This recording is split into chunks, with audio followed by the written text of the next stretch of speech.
Out there in one of the dungeons, an S rank to be precise, our MC Su Ming clears the Death Den, which is known as the most ancient dungeon and the first S rank to appear in their world. He eventually shows up looking worn out and tired after slaying the god-tier aberrant beasts. But to his surprise, he sees the warrior group staring at him like prey, demanding that he hand over the artifact he had gotten from the dungeon. Despite knowing he's the god of slaughter, they confidently tell him to get ready to die. Su learns that it was all orchestrated by Zhang Xuan, his supposed friend whom they've teamed up with since they awakened.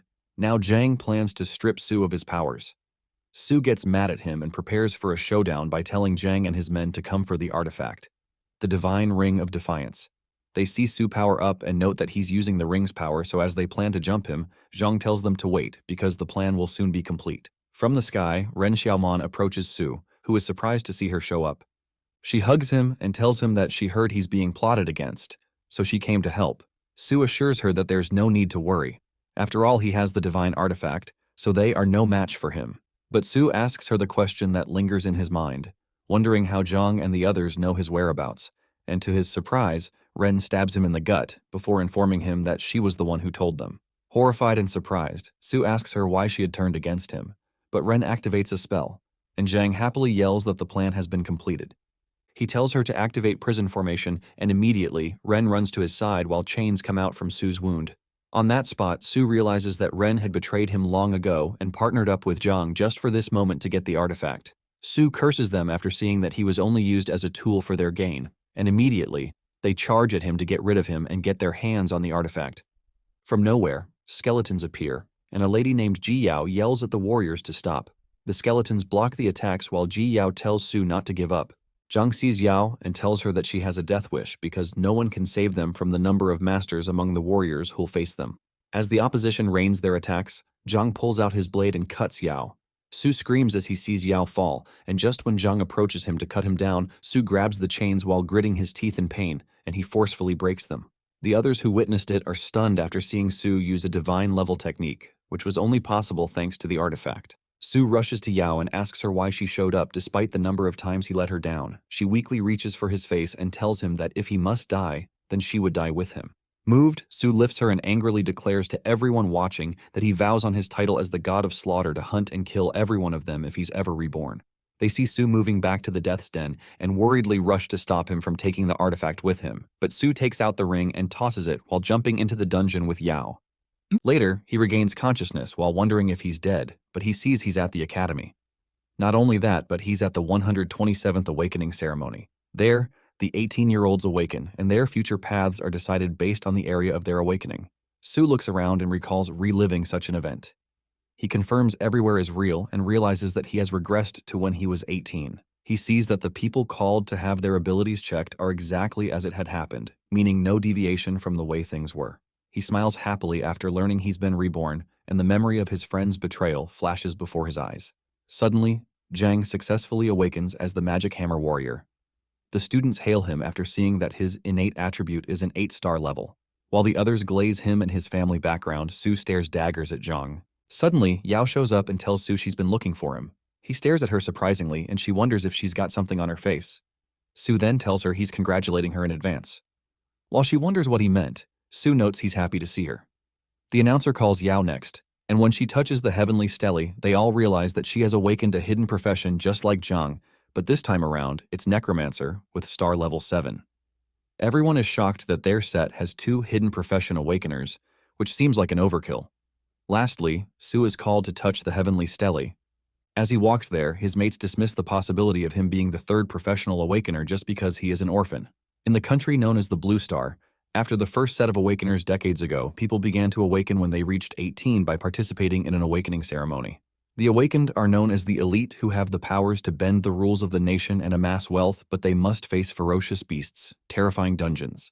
And with all the cons that came with awakening, Su in his past life, who was an orphan that depended on reliefs and scholarships, awakened with amazing star-level innate attributes, the legendary profession, the god of slaughter. Currently, Su stands before the stele with the hopes to enlighten everyone once again about his ability, but when he touches the stele, it fluctuates so heavily that everyone wonders if it's the birth of a 9-star rank profession.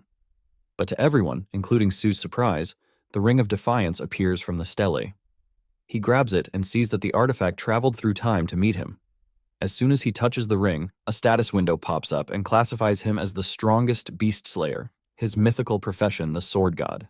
The announcers and everyone around are surprised by the fluctuation phenomenon, and they wonder what profession Su is getting.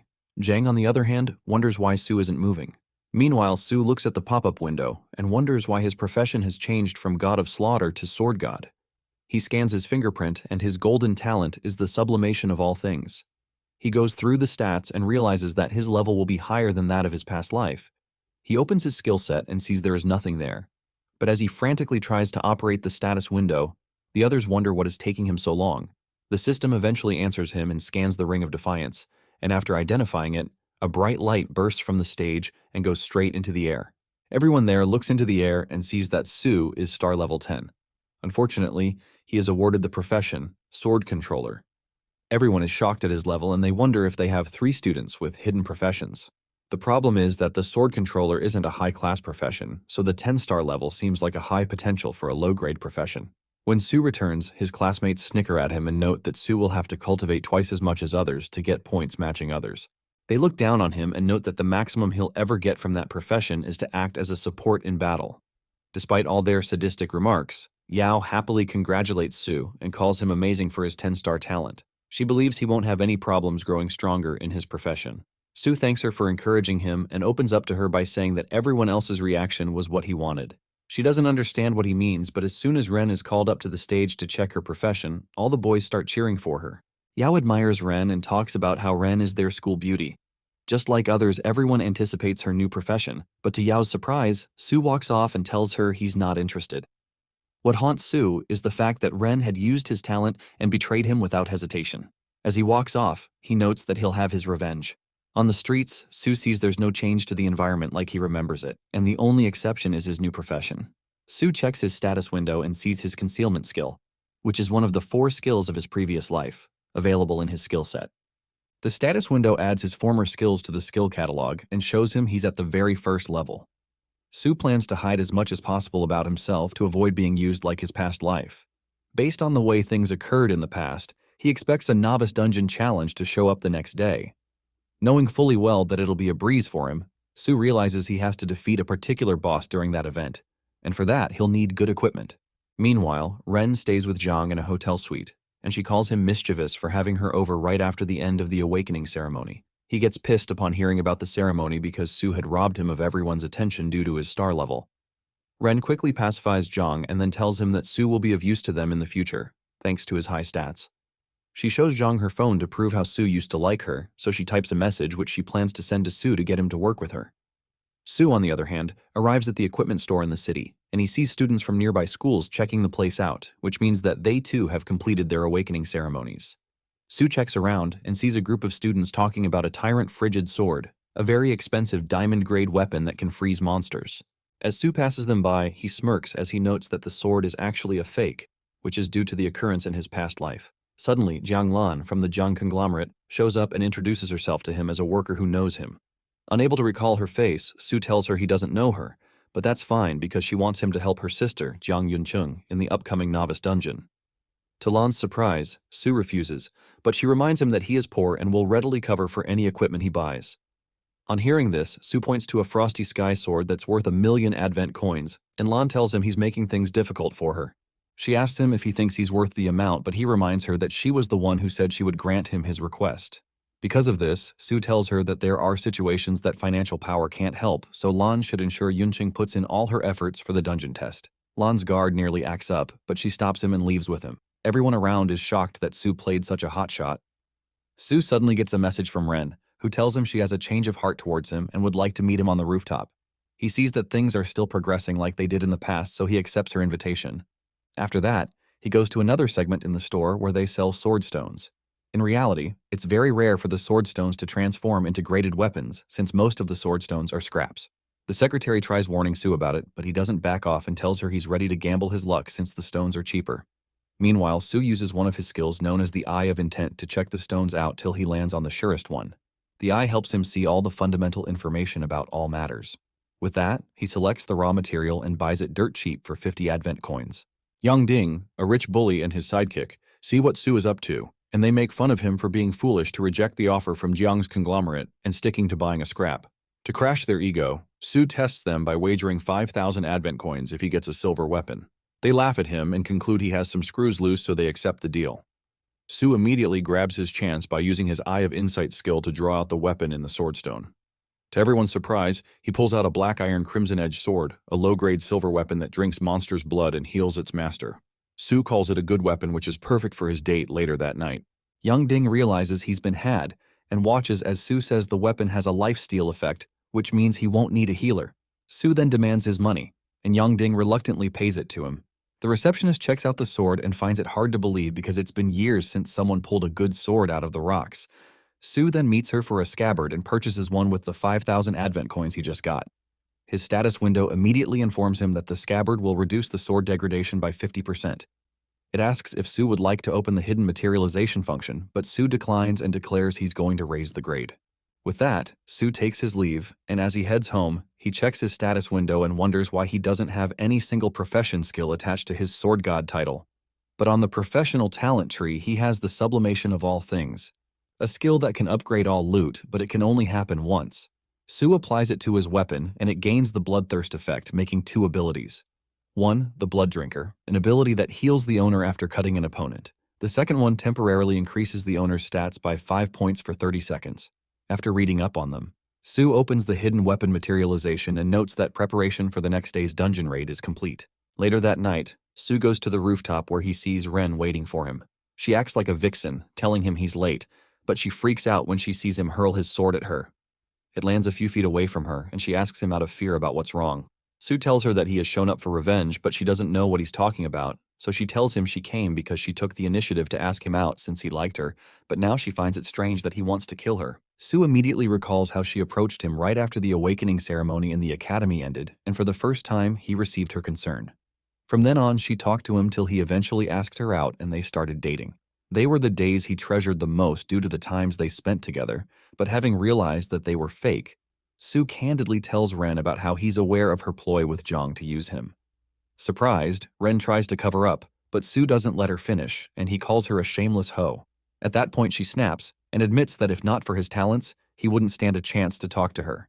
She vows Su won't get away with insulting her, but Su doesn't care, and he even threatens her social status by saying he'll ruin her pure and innocent image if he exposes her relationship with Zhang. She gets very pissed and grabs his sword to attack him, but the sword's bloodthirsty activation activates, and it cuts her face. Ren starts screaming not only from the pain, but because her perfect face is now disfigured. Su picks up his sword and says her new look suits her, and it's time for his revenge. Annoyed, Ren vows to have Zhang kill him, but Su simply walks off and tells her that Zhang can come at him anytime. Before leaving, he tells Ren that she should consider the slash done by him and that it represents how the concern he had for her has been cut. Meanwhile, Principal Wang gifts Su some items and money as a starter pack for the novice dungeon raid. The next day, around 6 a.m., Su chews on the marrow-strengthening pill he received from the principal and wonders if the old man pitied him because of his sword controller profession. Although it tastes bad, Su levels up and gains a passive talent to master all types of sword skills without restriction. As Su walks to the venue, he plans to show the other students what he's got in the novice dungeon. By the time Su gets to the venue, a lot of students clamor to team up with him, but he declines their request and tells them he is already on another team. Coincidentally, Yao hears him and feels down because she came very early that morning, hoping to team up with him. Su mutters to her not to team up with him because he'd be worried about her getting hurt since he's going after something dangerous. While they discuss, Yanzi shows up and introduces himself as a level 9 demon hunting ranger who wants Su to team up with him. Su remembers him from his previous life, but as he wonders how to turn Yan down, Yao covers for him by telling Yan that she has already teamed up with Su. She chases everyone else, and Su notes she's reliable. A few minutes before 7, the principal addresses them via a live stream as the dungeon portal opens. He explains the rules to the student, mentioning how they get points by overcoming challenges and they are to finish within a day. As he riles them up and advises them to team up, Yao looks around but can't find Su, who was with her moments ago. Immediately, as the principal kickstarts the event, the students talk about how someone has already gone beforehand. Su, on the other hand, descends into the portal, and he notes the familiar feeling since he's been there before. Back then, he moved around recklessly trying to stockpile contribution points, but this time around, he plans to face the most difficult challenge, which is to slay the ultimate hidden boss. He eventually arrives inside the dungeon and notes that his spawning point is different from that of his previous life. which is why the place, route, and monsters are different for the challengers. Su conceals his presence from an elite tree monster even though he can deal with it because he doesn't plan to waste time fighting foot monsters, and his priority is the hidden boss. He checks the map to the route to the hidden boss and then notes that he has to hurry so he has a head start in raking items. Around 7:30 a.m., Yunqing and her party spawn not too far off, and they notice the place is quiet. All of a sudden, they see a particular student being hunted down by a giant frenzied blood rat. They all split up and run, but a minute later, 3 out of the 4 of them are gnawed to death, with the highest among the team being a 6-star. Everybody still outside the portal is concerned because someone that high didn't even last long in the dungeon. The announcer then orders them to form teams as quickly as possible because the challengers inside need help.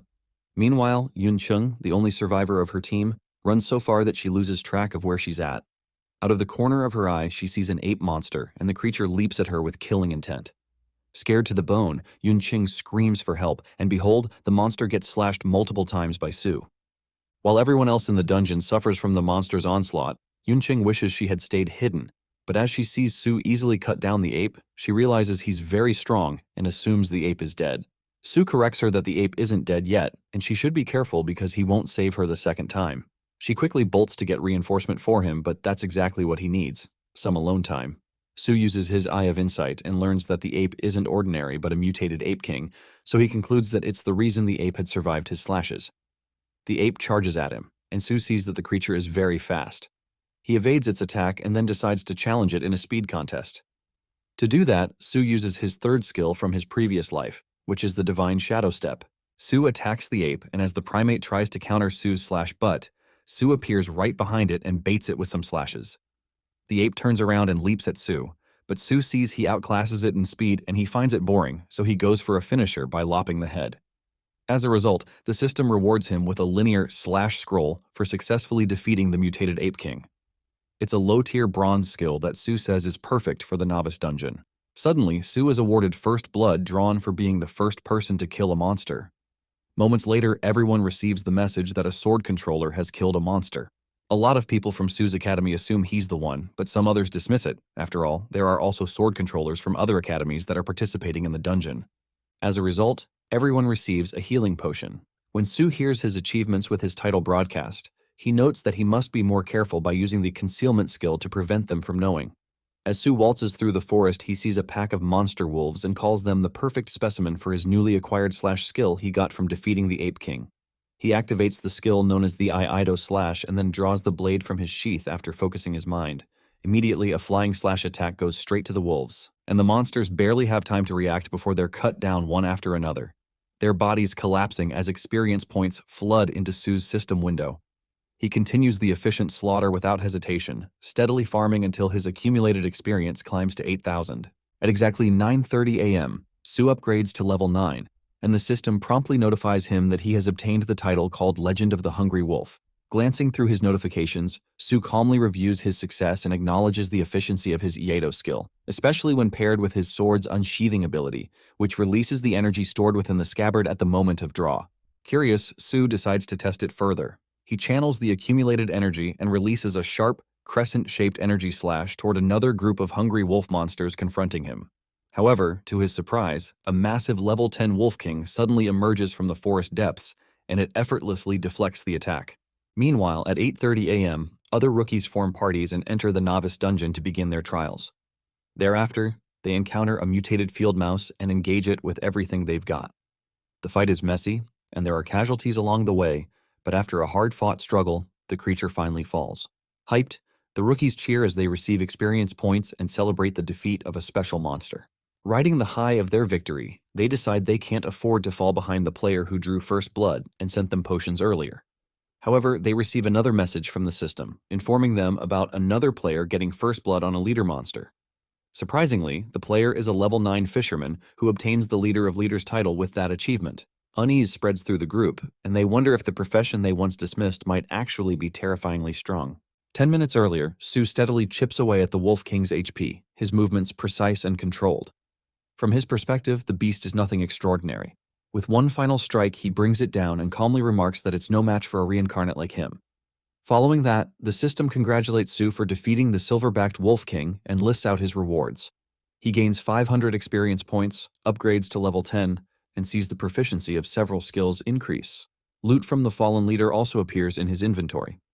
Meanwhile, the other rookies finally overcome their own opponents, and Ding realizes just how much effort it takes to deal with a simple pack of hungry wolves. Fortunately, the dungeon title reward, which is an attack boost scroll, arrived in the nick of time to aid them during the battle. Seeing that a level 9 fisherman easily dealt with such an ordeal, Ding fumes and mutters that the dungeon must be mocking them. Not long after, Ding throws away his crappy novice machete because of its low damage. He grumbles about the money he lost, knowing he could have purchased a far better weapon.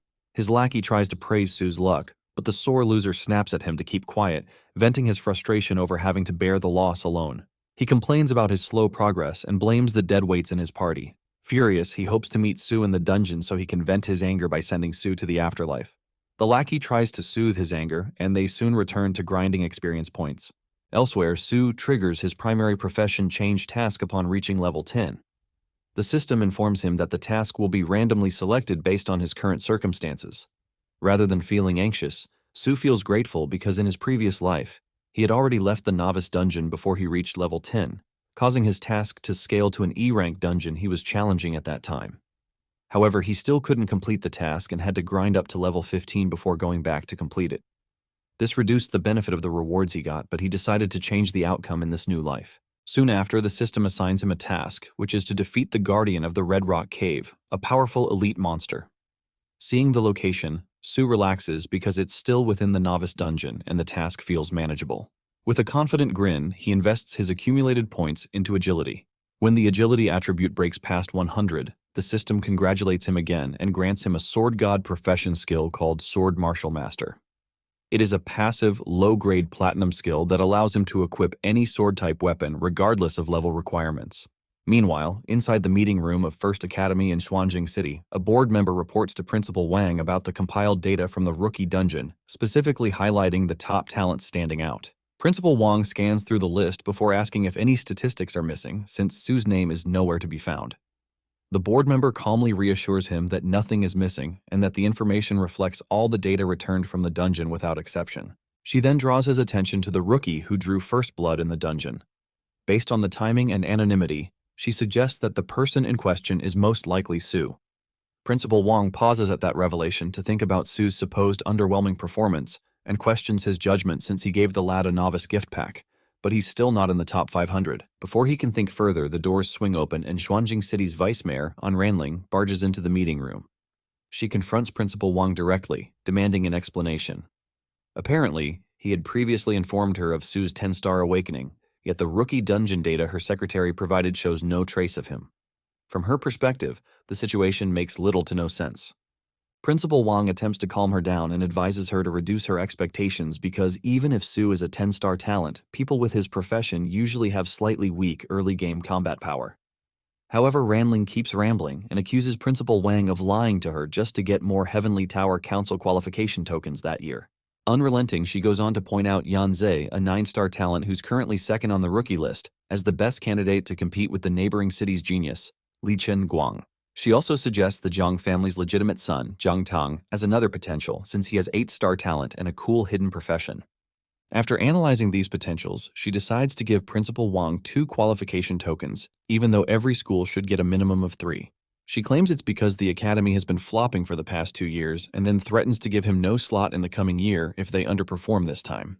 She casually brushes off the what-ifs he's talking about and leaves to attend to her busy schedule.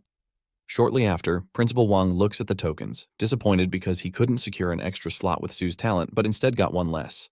He then puts his hopes on Sue and looks forward to a better result. Meanwhile, outside the Red Rock Cave, Sue studies the map and confirms that he has reached the task's location. Fortunately, his journey was uneventful, with no troublesome monsters along the way.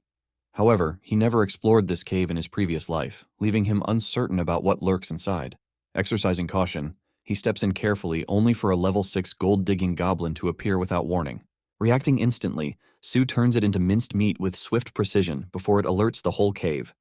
Unfortunately for him, the system informs him about the triggered goblin cave awareness. To his surprise, a horde of goblins suddenly spawns, and he realizes that the first-class change task isn't some easy-peasy one. Just then, the system tells him that all the goblins in the cave will launch fierce attacks at him. Presumably, the triggered goblin mode is a self-indulgent lifestyle that goes against every social norm. Without hesitation, Su begins mowing through the goblins, but the sheer number of enemies is overwhelming. Concern creeps in as he notices his weapon's durability declining. Suddenly, a massive goblin attempts to ambush him from behind, but Su narrowly evades, only to face coordinated arrow volleys from smaller goblins. Several arrows graze him despite his blocks, confirming that these monsters are far more intelligent than expected. The onslaught continues, steadily chipping away at his HP. Su calculates his remaining mana and realizes that, at this early stage, it won't sustain prolonged combat. Facing a swarm supported by an elite goblin, he abandons brute force. Choosing flexibility over pride, Su retreats into the shadows, preparing to lure his enemies into traps of his own making. Still within the depths of Red Rock Cave, the unfortunate goblins stumble straight into Su's ambush, and he cuts them down one after another with clean, decisive strikes. With that, Su calmly assesses the situation and concludes that as long as he controls the battlefield and maintains positional superiority, he can fully unleash the potential of his Aido/skill.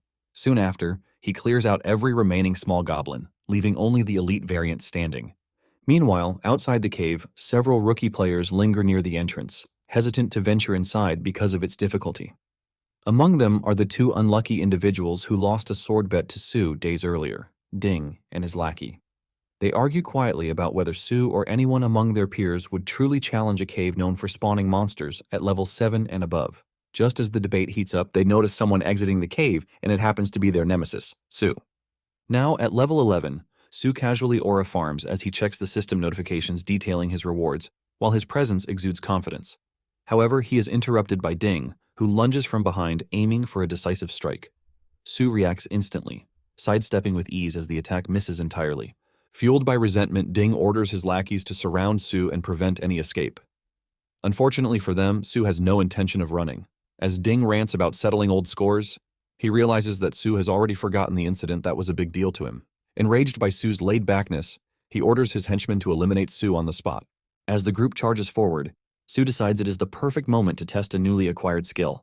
With a thought, he summons his sword and activates the sword control skill, manipulating the blade through telekinesis. The sword darts through the air, grazing and forcing back his opponents with precise control. The attackers freeze in disbelief because sword control is a technique typically reserved for mid-stage sword controllers, far beyond what a rookie should wield. Unknown to them, Su obtained the skill as a drop from the elite goblin and elevated it from silver to gold tier with his talent. Su quickly realizes just how well the skill synchronizes with him and briefly considers how fast word of this ability will spread among the rookies. Thereafter, he checks the rewards from clearing the cave and discovers a hidden location map. The map outlines a path connecting the first-class change to the final stage, sparking his curiosity. As he scans the map, he is surprised to find a new quest tied to Red Rock Cave, referencing goblin commerce and their lifestyle. Elsewhere, at exactly 11:30 a.m., a flamboyant all-girls rookie team efficiently clears out a group of low-level monsters. They hype and celebrate their teamwork enthusiastically, praising their coordination. One member thanks Fenfenzi, a 7-star awakened talent, for carrying them through the encounter. While the others excitedly inspect the loot, Fenfenzi looks back to check on the other girls in the team and soon realizes that someone is missing. She looks around, trying to understand the situation, but then discovers a shocking clue. While Fenfenzi and the rest of the girls scout for goods, they suddenly notice the swift disappearance of one of their teammates, so they begin to worry. Goblins generally reside in dark and damp places like caves and underground tunnels to avoid sunlight. As a result, they're able to avoid natural predators and are also conducive to ambushes and plundering activities. Since they live in groups, each group is usually led by a chieftain or an elder, who serves as a leader in various capacities, including warrior, craftsman, hunter, and priest, as appointed by the leader. To maintain the growth of the group, goblins possess a high birth rate and rapid reproductive capabilities. After shortly learning about goblins and the fact that they sometimes try to breed with human females, Su arrives at the coordinate position of the cave. To his surprise, the cave doesn't seem to be anywhere in sight, so he wonders if he got the coordinates wrong. Scanning the area with his eye of insight, he then understands the situation. The red cave is in an underground cavern whose entrance is hidden by thick smoke. When Su enters the cavern, he gets to an area where he spots some goblins. Realizing that the entire colony is probably in the cave, he understands that killing one of them would alert the rest. He then hides himself as he observes the area for the treasure. While observing, he finds the body of a female student, who has probably been violated to death by the goblins. He then confirms what he learnt about the creatures to be true. Shortly after, he sees a student named Jiang Yuncheng, who must have also fallen into the goblin's smoke trap. Rather than the other student, Yunqing is still conscious and trying to ward off the horde of goblins trying to approach her. Su then sees it as a perfect opportunity to let her stall the goblins away while he secretly steals the treasure. While he turns to leave, he suddenly hears her yell that her sister is the vice director of the Jiang'an conglomerate and that she will reward anyone who can save her. Realizing that Yinting is the sister of the vice director, he spoke to him about it, and Su decides to intervene. While the goblins charge at Yinting to attack, Su suddenly tosses his weapon into their midst. He then uses his sword control technique to unsheath it, creating an immensely strong light called Iaido Slash. Since the goblins are natural enemies of light, they immediately flee from the scene. Given that Su didn't kill any of the goblins, none of the other goblins in the cave get alerted. Yunqing thanks Su for saving her, but he simply replies that he just happened to be passing by. She also tries to bring up matters about the reward for saving her, but Su tells her to focus on making it out of the cave alive first. While he tries to leave, she begs him not to leave her behind, but Su sternly replies that she'd only slow him down. He then suddenly discovers that the treasure is buried under where they're standing. After digging it out, he decides to use his sublimation talent to improve the quality of the chest, transforming it from a silver tier chest into a low-grade gold tier lottery chest. Just like the name implies, a lottery chest can randomly draw high-level items, skill books, or equipment with a high probability. Opening the treasure chest, Su is given a Shadow Flow set and a Platinum-grade Soul Healer skill scroll, which are both far from what he expected. Seeing that he was only rewarded a Shadow Flow set and a Soul Healer skill scroll, Su gets disappointed as he had worked extra hard, expecting a more bountiful reward. The Shadow Flow set seems quite useful to him, but the Soul Healer skill scroll stands out weirdly as it doesn't match his profession at all. Yinqing remarks that it probably appeared because of her. She then introduces herself as a 7-star Soul Healer, taking Su completely by surprise. Su then immediately receives a notification from the system, stating that Yinqing has now joined his team. Meanwhile, in a different location in the dungeon, Yao randomly stumbles on the dead bodies of her peers. Before she can react, Li, the student responsible, sees her and makes her his next target, forcing her on edge. After a while, she gains some distance from him, so she conceals herself and tries to sneak away secretly. She then accidentally makes a loud noise, alerting Li and causing him to charge at her with a heavy attack. Thanks to her quick reaction time, she's able to slightly evade the attack and gain some distance again. Surprised at her swift moves, Li mentions that he never expected a girl like her to hold out against him for so long, remarking that the Xuanjing Academy might not really be entirely trash. Yao asks why he's killing them when, based on his school uniform, he clearly goes to a school in the neighboring city. Li then responds that his level 10 first-class change task happened to assign him to kill 50 players. According to him, since it'd be strange for him to suddenly start killing people around him, he decided to visit their weak school to do justice. He also states that their academy is to blame for being the one with the record of having the most trash students in several cities. Suddenly, he charges at her, but Yao tries to block him off with her necromancy skeletons, which he easily destroys. He then calls her weak as he chases her with a fatal attack. Just before the attack hits her, someone blocks it off, to their surprise. Yanzi then reveals himself with his teammates and promises to protect her. Meanwhile, not too far from the Red Cave, Su submits treasure fragments to the system and gets a notification about completing the primary class change task. He then gets promoted to first class as his swordsmanship power, speed, and proficiency increase in double folds. Yinqing, who uses the Soul Healer skill scroll, also unlocks some advanced skills that make Su raise an eyebrow. He then concludes that she must have an infinite amount of luck. Thinking about the great things he could accomplish with that amount of luck on his side, he reconsiders his options and agrees to complete the dungeon with her. Hearing this, Yinqing gets so excited as she begins to yap about how her sister had hired a group of thugs to help her achieve this same goal, but ended up being ineffective. Although Su naturally doesn't like the matchup, he does it solely for her skill. After becoming teammates with Yinqing, Su receives a message from Yao, so he decides to check it out. Meanwhile, back at the Battle Avenue, Li, Yan, and Yao are both surprised to see that he has not been fighting with his full power the whole time. In a matter of seconds, he wipes out Yan's entire team without breaking a sweat. He also easily blocks off Yan's powerful long-range attacks, making him seem useless. Based on the research Yan had done beforehand, he can identify Li as a genius, awakened 10-star talent with a blade maniac profession. After defeating all his men, Li approaches them slowly, ranting that he has only been able to kill 35 people, and that he's still far from his goal. While he approaches, Yan, who is a ranged professional, remarks that he can only barely stand the chance if he manages to gain some distance. But that might be troublesome at the moment. Yao also remarks that her mana has bottomed out and that she can no longer use her necromancy. They then both realize that they're cooked. Seeing that they have nowhere to run, Li charges at Yan to take care of him first, but to his surprise, he gets interrupted by Yao, who blocks him off. She instructs Yan to run as far as he can while she tries to hold him off, but Lee gets pissed by the fact. He attempts to deliver a fatal blow but gets interrupted by a strange sword. Su has come to their rescue. Yao had texted him earlier to warn him of the danger in her area, but he had decided to come instead. Seeing her, Su gets flashbacks to how she protected him in his past life as well, which led to her death. This time around, he promises to protect her. Su then uses his sword control skill to retrieve his sword, which he uses to clash with Lee.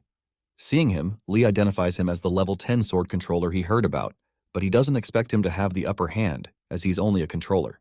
Watching from a distance, Yan remarks about how amazing Su is. He then considers providing long-range support to elevate their chances of winning.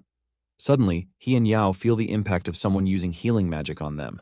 Yinqing then reveals herself from the sidelines and introduces herself as Su's teammate, putting them in shock. Su had boldly told them he was planning on going solo, so seeing him with a teammate strikes a bit of jealousy within them. While she heals them further, Yan asks her to hurry up so they can join Su in the fight. Yinqing replies, telling him not to worry, as Su is way stronger than they think. After a while of clashing with Su, Lee wonders why a sword controller possesses the movement techniques of a sword prodigy. After observing Su's sword skill, Lee commends him greatly, admitting that his strength exceeds his expectations. However, he declares that it's time to finally decide which of them is stronger. Hearing his name, Su remarks that he heard of Lee in his past life, but never got the chance to meet him personally. He then smiles as he charges back at him to see if his sword is sharper or if Lee's blade is harder. When he gets close enough, Lee attempts a flying stab with one of his blades, but Su blocks it easily. Lee then exposes that it was a trap and that Su has fallen for it.